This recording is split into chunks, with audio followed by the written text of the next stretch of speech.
Umat saudari-saudara terkasih,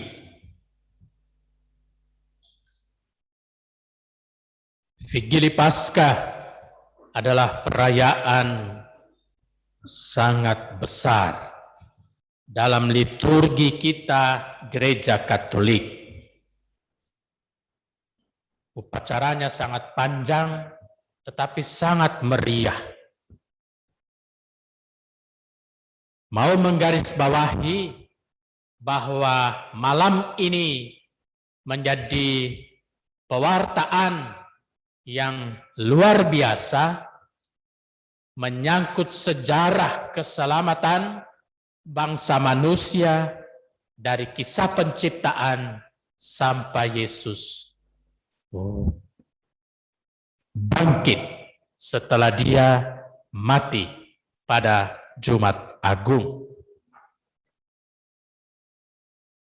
Vigili Paskah kita ada bersama Yesus, berjaga bersama dengan Yesus.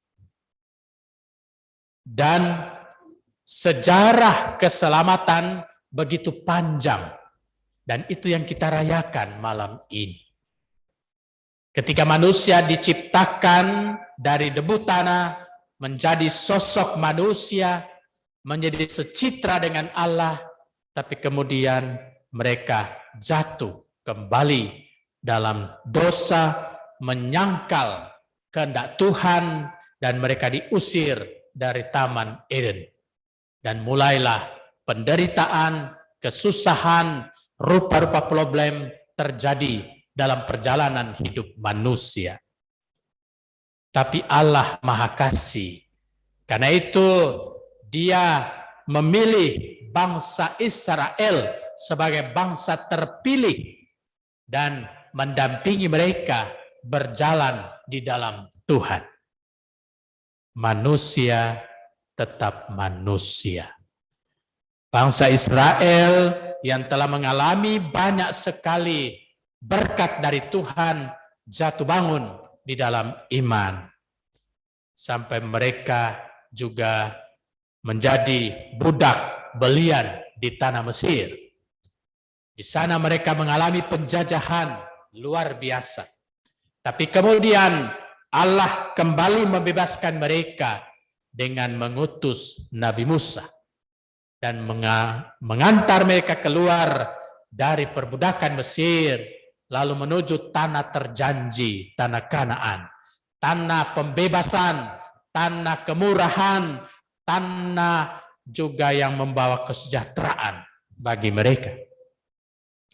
Nabi-nabi banyak sudah diutus, tapi bangsa Israel juga manusia. Manusia jatuh dalam ketidaktaatan, jatuh dalam rupa-rupa penyangkalan, dan bahkan menyembah berhala. Tapi Allah Maha Kasih, Allah Maha Rahim, karena itu Dia mengantar kembali mereka menuju tanah terjanji. Dan selama 40 tahun mereka berziarah melalui tanah yang menyulitkan, padang gurun, di waktu siang panas, di waktu malam dingin. Dan itulah mengungkapkan panas dinginnya iman mereka. Kadang mereka kuat mengimani Tuhan, memuji Tuhan, tapi kadang mereka juga mengingkari Tuhan. Saudari-saudara terkasih, Allah Maha Kasih. Karena itulah akhirnya Dia mengutus putranya sendiri untuk satu-satunya bisa menyelamatkan seluruh bangsa manusia, bukan cuma bangsa Israel. Ketika bangsa Israel memohon ampun kepada Tuhan, mereka mempersembahkan korban binatang, domba jantan, kambing jantan yang besar dan gemuk, sehat, memohonkan pengampunan dari Tuhan. Tapi kemudian Tuhan bilang, aku tidak lagi mau menerima persembahanmu. Yang saya inginkan adalah hatimu yang remuk redam karena perbuatanmu terlalu banyak yang jahat. Umat saudari-saudara terkasih, sejarah penyelamatan Tuhan terhadap kita manusia sangat panjang, bukan singkat. Dan memuncak kepada Yesus sendiri lewat inkarnasi.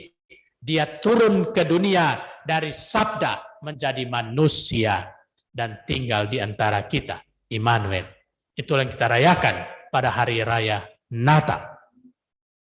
Sabda yang telah menjadi manusia inilah kemudian yang mengorbankan dirinya, bukan lagi binatang yang besar, kambing domba, tapi tubuh Yesus sendiri. Dosa manusia terlalu berat. Tidak ada persembahan binatang, tidak ada persembahan natura yang bisa memenuhi, menebus dosa-dosa manusia. Hanya darah Yesus, hanya tubuh Kristus sendiri yang bisa menebus dosa-dosa kita. Itulah yang terjadi pada Jumat Agung. Orang boleh memuji Tuhan Yesus karena dia memberi diri seutuhnya sampai mati, ditembusi tombak, keluarlah darah dan air. Darah dan air melambangkan cinta kasih. Darah dan air melambangkan pengorbanan. Darah dan air melambangkan sakramen permandian yang kita sudah terima. Umat saudari-saudara terkasih, malam ini kita berjaga dengan Yesus untuk mengalami kebangkitan bersama Yesus. Dan dalam bacaan Injil hari ini kita sudah dengarkan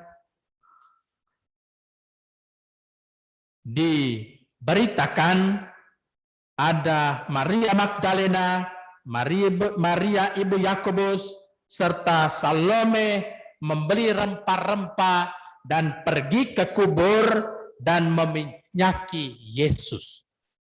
Ini sebenarnya adat istiadat Yahudi. Orang yang sudah meninggal akan dirempah-rempahi dan diberi minyak yang wangi.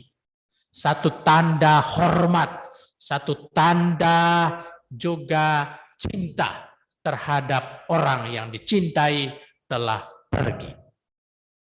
Maka inspirasi pertama, seperti saya suka mengangkat 3 inspirasi dari Injil, adalah pergi ke kubur dan meminyaki Yesus. Pergi ke kubur. Sebenarnya ini bukan kegiatan yang menarik. Kalau orang suruh pergi di kubur, dia berpikir panjang, stop. Ya, langsung berpikir ada hantu. Langsung pikir, duh, ada apa di situ ya? Badiri bulu-bulu nyawa kalau kita mau pergi sendiri. Ngonijo. Pergi ke kubur dan meminyaki Yesus adalah sebuah perbuatan cinta. Perbuatan kesetiaan dari orang-orang yang mengikuti Yesus. Dan mereka membuat sesuatu untuk Yesus. Maka inspirasi bagi kita, pesan rohani bagi kita malam ini sebagai orang Katolik, maka kita juga harus berbuat sesuatu terhadap Yesus. Mungkin tidak bawa minyak lagi, mungkin tidak bawa rempah-rempah lagi, tapi kita bawa hati kita yang tulus untuk menyembah dan memuliakan Tuhan dalam seluruh hidup kita. Jadilah murid-murid Yesus yang setia, bukan menjadi tidak setia, bahkan mungkin satu kali menyangkal Yesus. Sekali kita ikut Yesus, tetap menjadi milik Yesus. Amin. Yang kedua, inspirasi yang kedua dari Injil hari ini, ketika ketiga ibu ini masuk ke dalam kubur, mereka lihat ada seorang pemuda berpakaian putih. Itulah malaikat. Dan malaikat itu tahu mereka takut. Tapi karena cinta mengatasi ketakutan, karena setia mengikuti Yesus mengatasi juga ketakutan. Mereka masuk. 3 perempuan. Nyanda ada laki-laki. Luar biasa.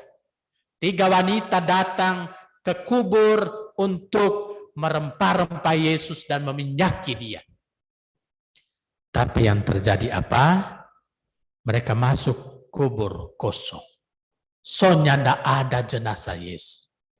Tentu mereka heran, tapi juga was-was, takut.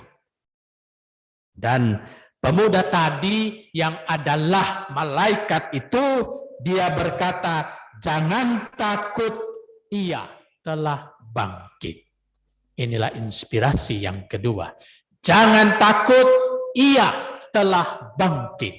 Inilah warta malam ini. Inilah warta utama di pesta Paskah. Jangan takut, ia telah bangkit. Umat saudari-saudara terkasih. Inilah pesan yang sangat inspiratif bagi saya dan bagi kita semua. Bahwa iman kita kepada Tuhan nyandak sia-sia. Kalau Yesus tidak bangkit, maka sia-sialah iman kita. Dan orang mati tidak ada artinya. Tapi dengan kematian Yesus, maka kematian kita juga berharga dan bernilai. Kematian Yesus yang dipuncaki dengan kebangkitan, itu menggarisbawahi hidup kita penuh arti di hadapan Tuhan. Sesudah mati ada kebangkitan. Yakinlah, kuatkan iman kita, walaupun ada macam ketakutan, ada rupa-rupa problem, ada rupa-rupa masalah dalam hidup kita, tapi Yesus sudah bangkit. Dia akan membangkitkan harapan bagi kita semua, karena itu dalam Tuhan selalu ada jalan. Bagi manusia tidak mungkin, tapi bagi Allah selalu mungkin. Amin. Berserahlah kepada Tuhan yang bangkit. Kita sembah dan puji dia tinggi-tinggi, sebab Tuhan dengan kebangkitannya membuka pintu surga, membuka kembali, menghubungkan kembali jembatan dunia dengan surga. Dan itulah satu-satunya yang boleh menghubungkan kita di dunia dengan surga. Kebangkitan Tuhan. Saudari-saudara terkasih, terakhir. Inspirasi yang ketiga yang menarik dari Injil hari ini lewat 3 perempuan ini, yaitu pemuda tadi mengatakan kepada 3 ibu ini, sekarang pergilah, katakanlah kepada murid-muridnya dan kepada Petrus bahwa ia sudah bangkit. Inilah inspirasi yang ketiga. Satu tugas perutusan yang diberikan kepada ibu-ibu mewakili semua umat manusia. Pergilah dan wartakanlah Yesus sudah bangkit. Ini pesan bagi kita malam ini. Dengan pesan ini, orang juga harus pergi. Jangan badiam di rumah. Jangan badiam sendiri. Jangan sibuk sendiri. Jangan ambil pusing. Jangan tidak ambil pusing dengan tugas perutusan kita sebagai orang Katolik. Satu perintah Tuhan malam ini, pergilah, katakanlah bahwa Yesus sudah bangkit. Dan ini tugas kita. Bukan cuma tugas pastor, bukan cuma tugas frater, tugas diakon, tugas para biarawan-biarawati. Tugas kita semua. Yesus, ini malaikat yang pergi bilang, Yesus sudah bangkit. Umat saudari-saudara terkasih. Maka inspirasi bagi kita, pesan rohani bagi kita adalah orang punya tugas mulia. Wartakanlah Yesus sudah bangkit. Amin. Demikian 3 inspirasi bagi kita untuk Vigili Paskah ini.